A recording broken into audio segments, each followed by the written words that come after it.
Hi, this is Stephanie Benedetto, coach, storyteller, and unmarketer at The Awakened Business, where I help transformative coaches, healers, and entrepreneurs craft irresistible messages and broadcast them to the world to attract ideal clients with playful unmarketing. Welcome to the Wild Creation Stories podcast, where we explore the nature of purpose, creation, identity, and reality through the magical lens of our stories.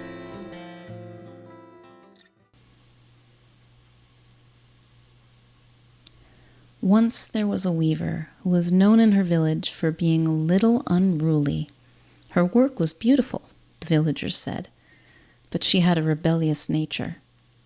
When the weaver lost herself in the weaving, her fingers flew across the loom and her insides leapt with excitement to see what would emerge next. She might choose colors such as the red of ripe berries or emerald pine needles, and blend them with electric blues and vibrant yellows that had never been seen in nature. Her weave might feel soft as a newborn or rough as dried hay. People stood over her loom to criticize. Too much color, much too bold. Phoo-yah, this is not the traditional style. What is this? This makes no sense. No one will buy it. Over time, the weaver began to doubt. Perhaps she should use more muted colors or emulate the work of the elder weavers. When she looked at what the other weavers in the village were doing, it was clear that her work was different. In fact, it was wrong. So the weaver began to hesitate. She would deliberate for hours before settling on just the right thread.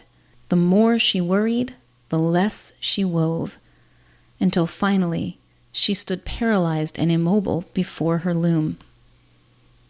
The villagers shook their heads. That's what happens when you break the rules. The weaver cried herself to sleep that night. She had once been so happy losing herself in weaving, and now she could not weave at all. That night the weaver had a dream. The weaver saw her fingers as a blur moving across the warp. Faster and faster she wove, and it was impossible to see what she was doing. Finally, her hands came to rest, and she was done. The weaver stared at her work. It was chaotic and ill-made, with no discernible pattern. She wept in frustration. How could this weaving feel so good, and yet yield something so ugly? "Do not despair," came a small voice. The weaver looked down to see a strange black bird with a red bill. "You're standing too close," the bird said. "Close your eyes and back away from the loom." The weaver wiped her tears and did as the bird said. "Further," the bird said. "Step back even further." When the weaver had retreated to what seemed a very far distance, the bird told her to stop. The weaver opened her eyes and saw before her a gigantic tapestry. It was an ocean of color, with fish leaping from the water and flying in the air. The sun and moon circled in a luminous dance. The design on the tapestry was so large that no one could make sense of it up close. But from a distance, she saw that it was a masterpiece. Suddenly the weaver awoke from her dream, knowing what she must do.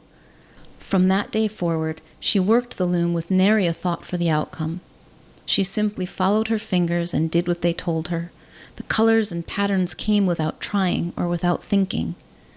She knew that each weave was her perfect gift to the world, the work of her heart, which could not be known until it was completed.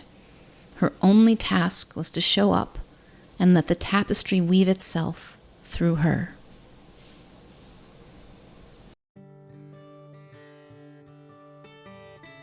Hey lovely, and thanks so much for joining me today. If you'd like to receive a weekly Wild Creation email from me filled with more inspiring stories, marketing experiments, playful questions, new podcast episodes, videos, and freebies, and anything else I happen to be playing with, go to theawakenedbusiness.com/wild creation. Until next time, may you know yourself as the gorgeous wild creation that you are.